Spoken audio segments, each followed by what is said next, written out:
In this video, we're going to answer one very important question, and that is, should you buy a plug-in hybrid in 2024 or even into 2025? We're also going to explain exactly what a plug-in hybrid is, who it's best for, and whether or not it is maybe the right powertrain for you. This is the Done Deal YouTube channel. Now let's get talking about plug-in hybrids. So the car we're going to use as our example today is the Audi Q5, but this one is the TFSI E, which is the plug-in hybrid. So we've previously reviewed the normal Q5, the facelifted version. If you'd like to watch the review on that and figure out about boot space, what it's like to drive, you can hit the link up there. However, the TFSI E, it's the plug-in hybrid. This particular one, spec like this, costs about €72,000. Now, in terms of the battery side of things, it's got a 14.4 kilowatt hour battery, and that's paired with a 2-litre petrol engine. Translated to range, that's about 60 kilometers, which is pretty good. So that raises the all-important question: how much is the average daily commute? Well, there's a few kind of different sources, and averaging them out, it looks like the usual daily commute is about 29 kilometers each way. Multiply that out, that's 58 kilometers, which the Q5 can actually do on EV power alone. Now at this point, it's very important to caveat that if you drive or own or think about owning a plug-in hybrid, you absolutely must be able to charge up at home. If you can't, I wouldn't even consider it, because it's absolutely crucial. But why?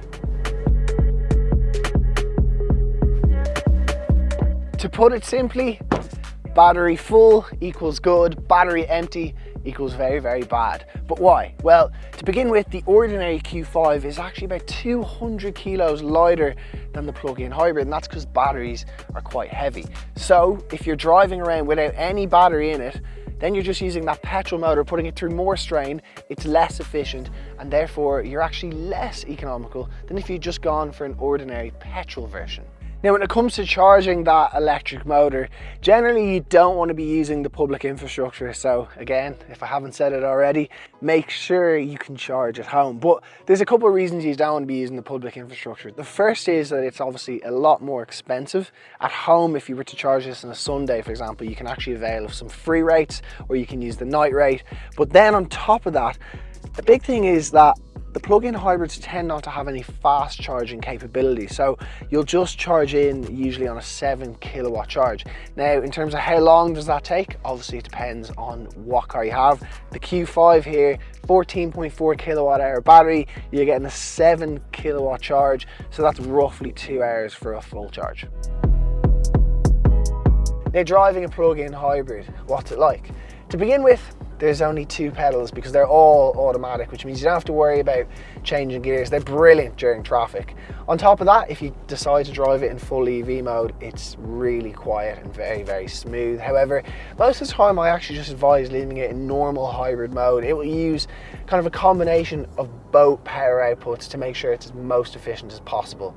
You can actually, in a lot of plug-in hybrids, save the battery percentage at whatever point, and what that means is down the line when you arrive at your local destination, and if it's in a city, you can drive there in pure EV. It's quite a clever little system.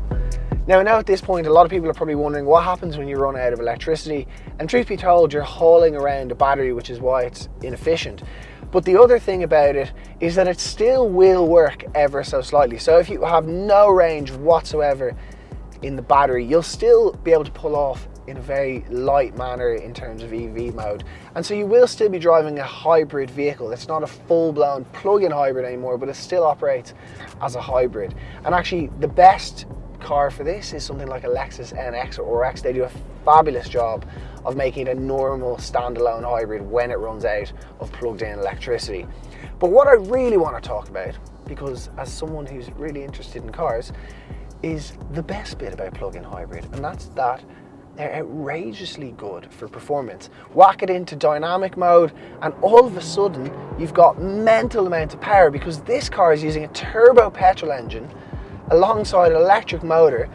It's got quattro, so 4-wheel drive, 450 newton meters of torque. It's quick. So yes, they're heavy, but they're also very, very fast and actually pretty engaging to drive.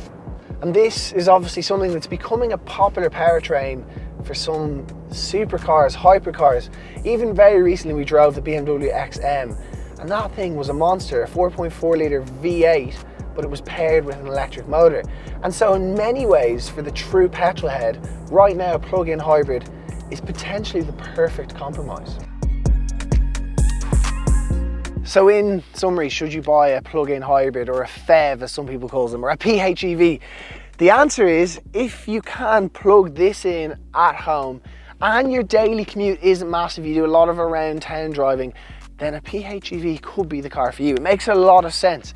And actually I know someone who drives one from the outskirts of Dublin into the city centre and home, and it's perfect for them. However, it might not be perfect for you if you're driving up and down the length of the country. In those circumstances, a fully electric car or even a diesel would actually make a little bit more sense.